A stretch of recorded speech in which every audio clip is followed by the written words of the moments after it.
तो चलते चलते मेरे ये गीत याद रखना। इस पहले चैप्टर का ये आखिरी टॉपिक, काफ़ी ज़्यादा वीडियोस इस चैप्टर में बनी है, जैसे कि ये आपका बेसिक टॉपिक था इलेक्ट्रोस्टैटिक्स का, इसलिए वीडियोस लॉन्ग हुई और काफ़ी सारा कुछ आपको लिखना पड़ा होगा। लेकिन हमारी मजबूरी है, हमें डिटेल और एलाबोरेटिव स्टडी फिजिक्स में करनी है। मैं शॉर्ट नोट्स देकर और मैं कोई कॉपी पर तो अल्हम्दुलिल्लाह पढ़ा नहीं रहा हूँ जो आपको जल्दी जल्दी से लिख के दे दूँ और कोर्स ख़त्म हो जाए। आप जानते हैं मेरा नेचर अच्छे से, मैं हर चीज़ को एक डिटेल और एलाबोरेटिव और एक कलेक्टिव अप्रोच देता हूँ। तो ये हमारा लास्ट टॉपिक है इस चैप्टर का, यानी चैप्टर नंबर 1 इस वीडियो में इंशाअल्लाह कंप्लीट करेंगे। ठीक है, electric dipole in and uniform electric field, ये हेडिंग है। ठीक है, अब मान लो कि तुम्हारी ये एक यूनिफॉर्म इलेक्ट्रिक फील्ड है। ठीक है भाई, आपको मैं यूनिफॉर्म इलेक्ट्रिक फील्ड का कॉन्सेप्ट बता चुका हूँ। उसके सारे पॉइंट पर इलेक्ट्रिक फील्ड की वैल्यू सेम होती है और उसको रिप्रेजेंट करने का ये इजीएस्ट वे है। ठीक है, तो ये यूनिफॉर्म इलेक्ट्रिक फील्ड में मान लो तुम एक डायपोल लाए हो। ठीक, एक डायपोल तुम लाए हो,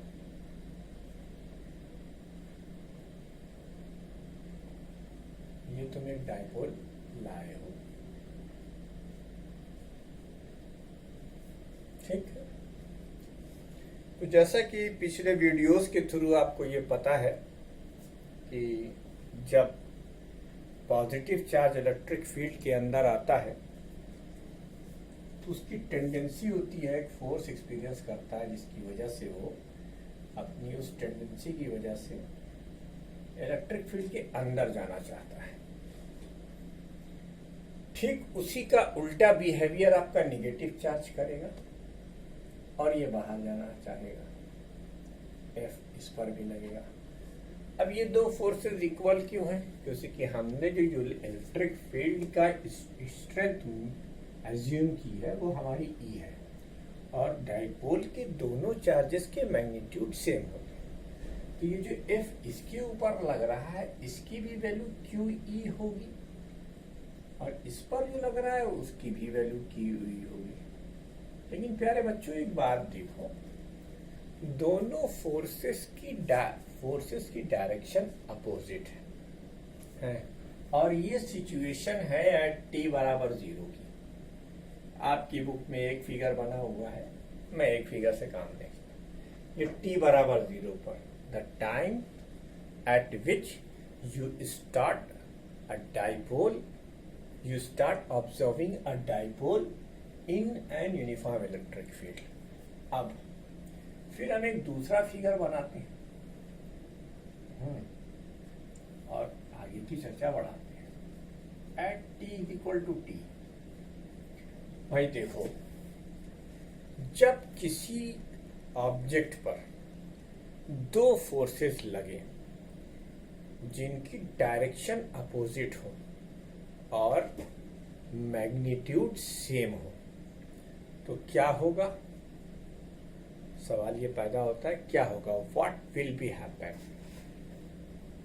होगा ये कि ये दो फोर्सेस जो कि इक्वल है मैग्नीट्यूड और अपोजिट है डायरेक्शन में, तो ये इसको इधर खींचने की ट्राई कर रहा है और ये इसको इधर खींचने की ट्राई कर रहा है। तो नतीजा क्या होगा? ये डायपोल अपनी मिड पॉइंट से थोड़ा सा छूट जाए।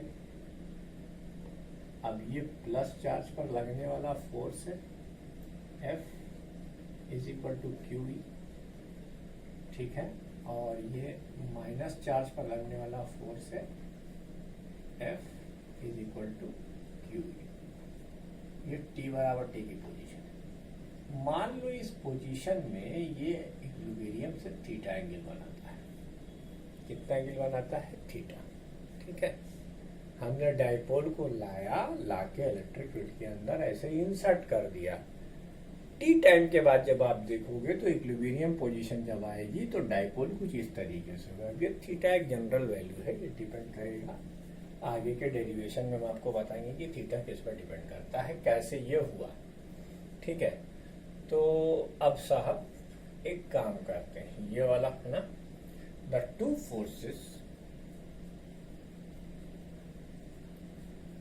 forces equal in magnitude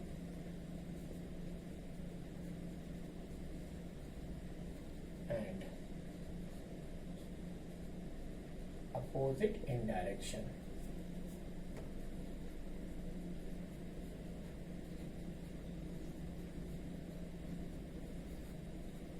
Acting on the dipole.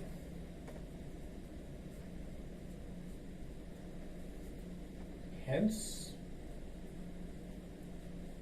net translatory force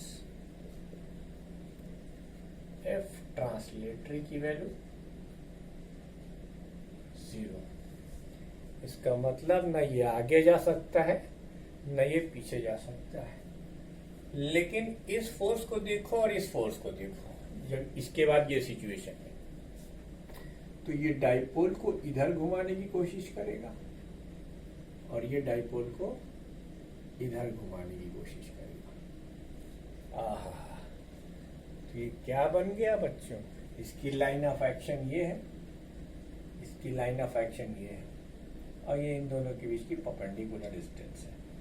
ठीक है, तो two forces form a couple.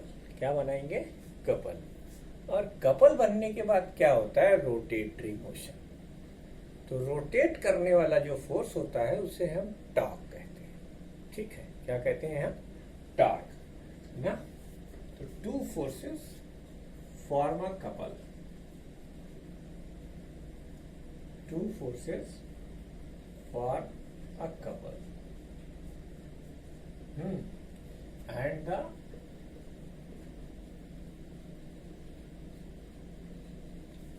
motion of the dipole is pure rotatory.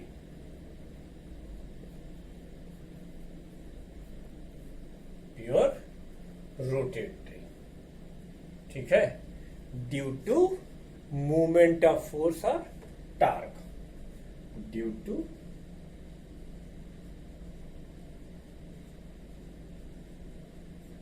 movement of force or torque formed by the couple due to couple. ठीक है, torque लिख लेते हैं। तो अब बच्चों टॉर्क का फार्मूला क्या होगा? टॉर्क का फार्मूला torque experienced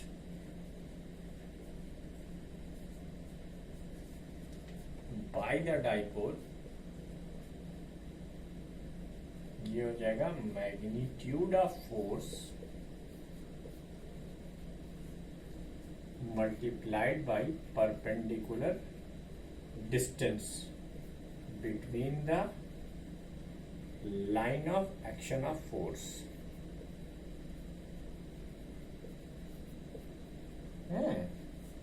तो मैग्नीट्यूड ऑफ फोर्स कितना है बेटा? Q E. अच्छा, अब अगर ये एंगल थीटा है तो ये भी एंगल थीटा होगा और ये लेंथ 2l है। ये लेंथ कितनी है? 2l है। तो एक टी रेशियो है sine theta perpendicular upon hypotenuse. तो ये है लाइन ऑफ एक्शन के बीच की डिस्टेंस, है ना। तो अगर ये 2l है और ये एंगल थीटा है तो ये लेंथ क्या हो जाएगी? 2l sign theta. ठीक, तो Q इंटू ई तो फोर्स हो गया और 2l साइन थीटा। और तुम जानते हो Q इंटू 2l क्या होता है? The dipole moment. क्या होता है? The dipole moment. तो इससे हम लिखेंगे PE साइन थीटा। ठीक, अच्छा, क्लास 11th में याद कीजिए रोटेशनल काइनेमेटिक्स के चैप्टर में मैंने आपको टॉर्क पढ़ाया है और आपको टॉर्क के बारे में बताया भी था कि ये रोटेटरी फोर्स होता है और ये एक्सियल वेक्टर होता है। क्या होता है? एक्सियल वेक्टर होता है। तो बेटा टॉर्क को अगर हम वेक्टर फॉर्मुलेशन में लिखेंगे तो हम लिखेंगे tau is equal to P cross E. ये इसका स्केलर फार्मूला और ये इसका वेक्टर फार्मूला, ठीक है। इसे नोट कीजिए, वीडियो को पॉज कीजिए और इसे नोट कीजिए। तो इसका मतलब क्या हुआ कि यूनिफॉर्म इलेक्ट्रिक फील्ड में डाइपोल ट्रांसलेटरी मोशन नहीं करता है, क्योंकि कि उसका ट्रांसलेटरी फोर्स 0 है, लेकिन वो क्या करता है, रोटेटरी मोशन। और रोटेटरी मोशन करता है तो फिर टॉर्क कैलकुलेट करना पड़ेगा। टॉर्क हमने कैलकुलेट करने का सबसे सिंपल मेथड बता दिया। ये फार्मूला है जहाँ ये P क्या है, डाइपोल मोमेंट, E क्या है, इंटेंसिटी ऑफ इलेक्ट्रिक फील्ड, और थीटा क्या है, angle made by the dipole in equilibrium. चलो यहाँ लिख देते हैं, ठीक है। वेयर, इसके बाद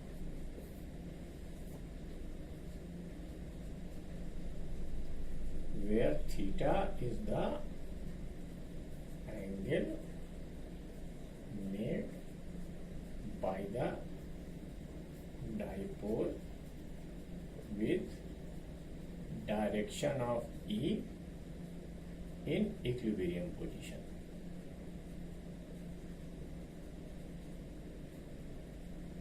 In equilibrium position, ठीक, ये होगा। वीडियो को पास करके इसे नोट कीजिए।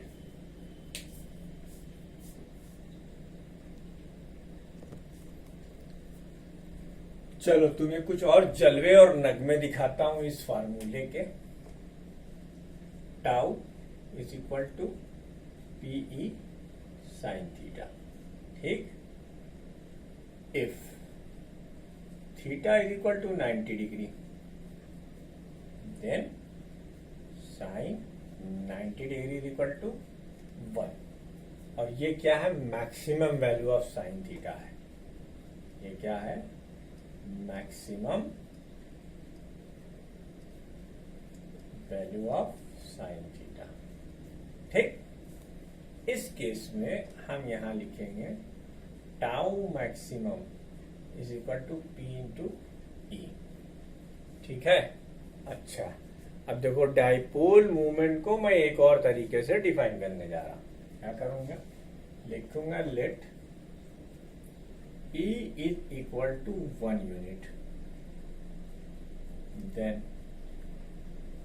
tau maximum is equal to P। अब यहां से डाइपोल मूवमेंट का एक और डेफिनेशन बना है। क्या बना, the dipole movement, the dipole moment is defined as the maximum torque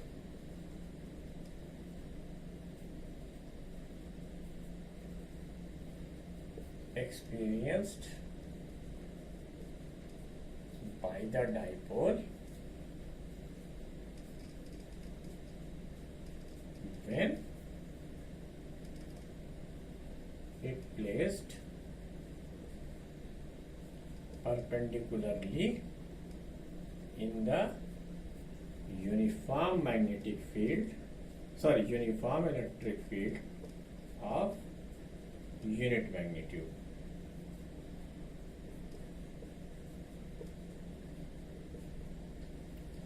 अच्छा, एक बात तो हम बताना भूल ही गए, बारातियों का स्वागत पान पराग से मत कीजिए, है ना। इस फार्मूले को याद रखिए। शुरुआत में जब मैं वीडियो पोस्ट कर रहा था तो मैंने आपको इसकी न्यूमेरिकल की स्लाइड भेजी थी। तो अगर आप लास्ट के 5-6 न्यूमेरिकल देखेंगे तो वो इस फार्मूले से ही सॉल्व होंगे, ठीक है। आपको जो भी न्यूमेरिकल नहीं आ रहा वो कमेंट में करके बता दीजिए, या आप मुझसे पर्सनली स्नैपशॉट लेकर मेरे व्हाट्सएप नंबर पर भेज दीजिए। आपको सोल्यूशन हम पोस्ट कर देंगे, ठीक है। बिल्कुल भी झिझकिए मत, ये सारी मेहनत सिर्फ हम आपके लिए कर रहे हैं। आप हमारे बच्चे हैं, आपका भविष्य बनाना हमारा काम है। नव निर्माण और राष्ट्र निर्माण के लिए ये मेरा समर्पण है। तो आप बिल्कुल भी मत हिचकिए। आपको कोई भी चीज़ नहीं समझ में आ रही, वीडियो के नीचे कमेंट में आइए और कमेंट में अपना प्रॉब्लम रेज कर दीजिए। और कोई न्यूमेरिकल नहीं समझ में आ रहा है, कोई डेरिवेशन नहीं समझ में आ रहा है, तो कृपया करके व्हाट्सएप पे हमको स्नैपशॉट लेकर, स्क्रीनशॉट लेकर, कॉप करके क्वेश्चन भेज दीजिए और आप उसका तुरंत सोल्यूशन पा जाएंगे, है ना। आप पढ़िए, हम हर तरीके से आपका सपोर्ट करने के लिए तैयार हैं। अच्छा, इसके कुछ और एस्पेक्ट्स हम तुम्हें दिखा देते हैं। अब जब हम वेक्टर पढ़ा रहे थे तो हमने आपको बताया था वेक्टर प्रोडक्ट। तो वेक्टर प्रोडक्ट ये कहता है कि ए क्रॉस बी, जिसमें ए और बी दोनों वेक्टर हो। तो बाबू भैया ये तो हमारा माना वेक्टर है और ये वेक्टर होता ही, और इनके बीच में एंगल है साइन थीटा। तो क्या हम टाउ को ऐसे नहीं लिख सकते? अरे बिल्कुल लिख सकते हैं भाई, क्यों नहीं लिख सकते? बिल्कुल लिख सकते हैं। अच्छा, इसके लिखने से फायदा क्या होगा? देखो, जैसे कहो let vector p is equal to P X I, P Y J और पी जेड के, और vector e is equal to P X I plus E Y J plus E Z K. ठीक, तो अब अगर talk two way निकालना है तो tau x I plus tau Y J plus tau Z के। यहाँ पर हम डिटर्मिनेंट बनाएंगे आई, जे और के। कंपोनेंट्स लिखेंगे P X, E X, P Y, E Y, P Z, E Z. ठीक है बच्चों, अब इसके आगे का प्रोसीजर मुझसे मत पूछो यार, लेकिन चलो बता देते हैं, वरना कहोगे सर तो जंगा चोर हो गए। आई लिखा हमने, तो अब ये कंपोनेंट लिखे जाएंगे P Y, E Y, P Z, E Z minus J लिखा हमने। अब हम क्या लिखेंगे? P X, E X, P Z, E Z plus यहाँ हमने लिखा के। अब हम लिखेंगे P X, E X, P Y, E Y. अब क्रॉस मल्टीप्लाई करो और आंसर ले लो, P Y E Z minus P Z E Y minus J, P X E Z minus E X P Z plus K times P X E Y minus P Y E X. तो ये आ गया एक और तरीका, ये vector treatment हो गया। अब भैया जब एक्सियल वेक्टर है तो इसकी डायरेक्शन क्या होगी, है ना। तो याद करो, जब ए क्रॉस बी बताया था तो मैंने बताया था कि ए क्रॉस बी की डायरेक्शन ए और बी से बनने वाले प्लेन के परपेंडिकुलर होती है। मिसाल के तौर पर तुम ध्यान से देखो, मान लो तुम्हारा ये ई है और एक स्ट्रिक्ट केस हम ले रहे हैं और ये तुम्हारा पी है, ठीक है, और इनकी रोटेशन से एंटी क्लॉकवाइज है। तो राइट हैंड थंब रूल लगाओ, तो अंगूठे की जो डायरेक्शन है वो तुम्हें किसकी डायरेक्शन बताएगी? टाउ की। Tau perpendicular to the plane form by P and E, ठीक है। तो टाउ की डायरेक्शन कैसे निकाली जाती है? The direction of tau is perpendicular to the plane formed by E and P। ठीक है बच्चों, तो यहीं पर समाप्त होती है आपकी थ्योरी, ठीक है। ये पहला चैप्टर आपका थ्योरेटिकली कंप्लीट, बहुत सारे टॉपिक्स में हमने स्पेसिफिकली न्यूमेरिकल्स कराए हैं और एक बात और कहूंगा कि जिनके पास कुछ और एक्स्ट्रा न्यूमेरिकल्स हो या बुक हो और उनको न्यूमेरिकल्स नहीं लग पा रहे हैं, तो फिर आप का प्रोसीजर क्या होना चाहिए, क्वेश्चन को कॉपी कीजिए, है ना, नीचे लिख दीजिए सर ये वाला क्वेश्चन सॉल्व कर दीजिए, तो हम आपका न्यूमेरिकल वो सॉल्व करके आपको बता देंगे। ठीक है, वैसे अभी थोड़ा कोर्स हमारा लैग कर रहा है, आप घबराइए नहीं। हम जितने भी आपके बोर्ड के इम्पोर्टेंट क्वेश्चंस हैं स्पेसिफिकली हर चैप्टर से रिलेटेड, वो सब पर इंडिविजुअल वीडियो बनेगी और आपको वो मिलेगी, लेकिन थोड़ा सा समय के बाद, क्योंकि इस वीक में हमारा टारगेट 4 चैप्टर खत्म करने का है।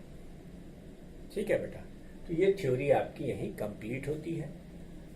चैनल को सब्सक्राइब कीजिए, आपके कमेंट ये मुझे अच्छा करने में मदद करेंगे।